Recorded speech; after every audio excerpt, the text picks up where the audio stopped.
Yo, welcome back to the channel. Today we're going to talk about 3 ways to keep your sanity as a video editor. So first up, strive to make your version 1s or your V1s into MVPs or minimum viable products. I'm borrowing this term from a friend who is an iOS developer. They make MVPs or minimum viable products as a first iteration to gather feedback. And to me that sounds exactly like what a version 1 of a video should be. Tell enough of the story, convey exactly what it needs to convey, but it's just not polished, it's not refined. And with that comes a lot of room for feedback. I think the common trap that we fall into as video editors is we spend too much time and show too much love to our V1s. And there's 2 drawbacks to this. The first is that emotional toll of being hit with a wall of feedback. Can you change this? Can you swap this out? Why is this part like this? I don't like the song. The list goes on. And it's just not a great feeling, I think, if you've spent so much time and effort and energy on your version 1. There's this feeling of becoming attached to the version 1 and being kind of uncomfortable or offended when people hit you with feedback. But the thing is, it's a very natural thing to get feedback. As part of the process, that's what it should be. The second drawback is that it just becomes much more difficult if you're hit with large, sweeping feedback. A clear example of this might be a song change. Let's say the client chose the song in the first place, but after seeing it with the visuals, they decide, oh, I actually don't like the song, I don't like this vibe, let's change it. If you had spent a ton of time dialing all your cuts in, all your effects in to perfectly match that song, you're pretty much starting from zero, and all that time you spent refining and refining has gone down the drain. But if you didn't do that for your version 1, then you have all this time left over and you have all this energy left over too, and you just have the flexibility. Like, you can move clips around more easily. You don't have to spend time undoing effects or transitions or trying to force it to fit into the new song. You just have a lot more leeway, and it's easier to hit all those points of feedback. So to reiterate, for V1s, aim for an MVP. Tell the story, get enough of the final video across to the client so that they can visualize it, and not be surprised when you do put in all the dialed in effects, colors, sound effects, and everything. Next, we already kind of mentioned it in the discussion of V1, but it's always to keep in mind that your favorite parts can and will be cut out. I think it's very common to have a couple of shots or points in the video that you are in love with, you are very proud of, and you desperately want it to make the final cut.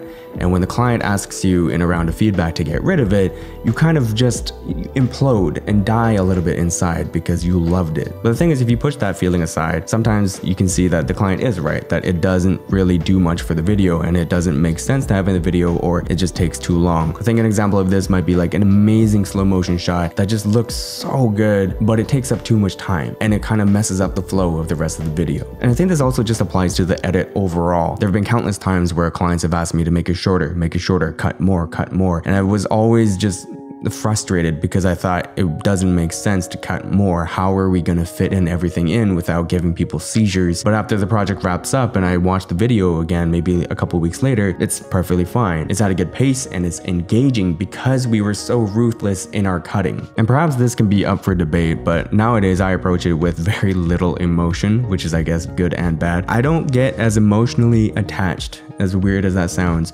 to my edits anymore. I quickly established this is work, this is what the client wants, I am being hired for a service and I need to be professional about this. This is not a passion project, so I can't be holding on to certain clips just because I think it looks sick.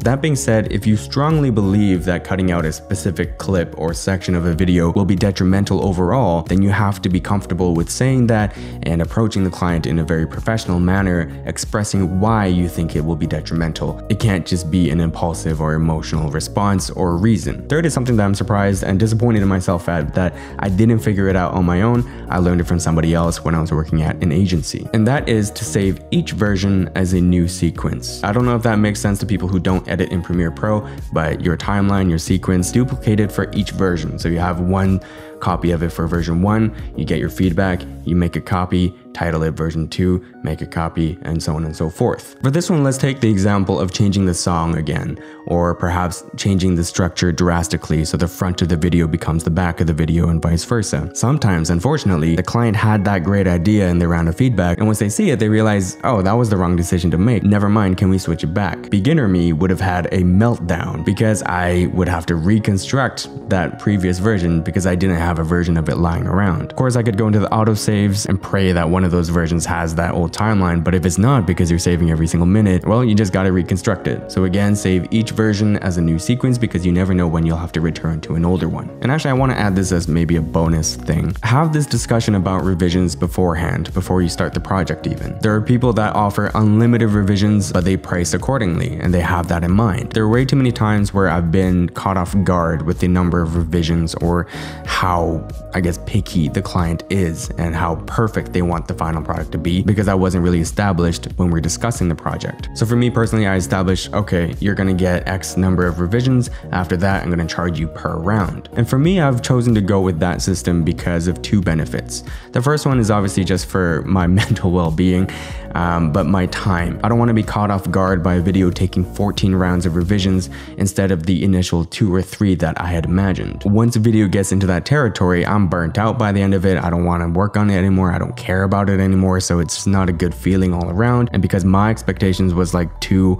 3, maybe 4 rounds of revisions, the extra time it's taking to get it to a version 14 is cutting into the other projects that I have to do, which is creates a backlog and just a lot of frustration and wasted time. The second benefit applies more to the client, is that phenomenon of having too many choices. You walk into an ice cream store and they have 500 flavors, you're going to take much longer making your mind up in that store compared to, let's say, a store with 5 flavors. Having a finite number on revisions forces clients to be more intentional with their rounds of feedback, to really question, is it worth it to move that text down just a smidgen? Because the thing to keep in mind, of course, is that yes, your time is valuable, but the client's time is valuable too. So in my head, this limitation gets a project done quicker, which is better for the client, and they're not wasting their time and money and effort on something that they don't really need. Because furthermore, let's say that they do pay for all these extra rounds of revisions. I mean, my wallet's happy at the end of the day, but for them, the video's value might just not really line up with that, because now they've spent a lot of extra money on very minute details, which probably have no significant effect in the performance of the final video. But yeah, anyways, hopefully you got something out of the video. Like, subscribe, all that good stuff. And as always, thank you for your time. Stay safe, be healthy. Bye.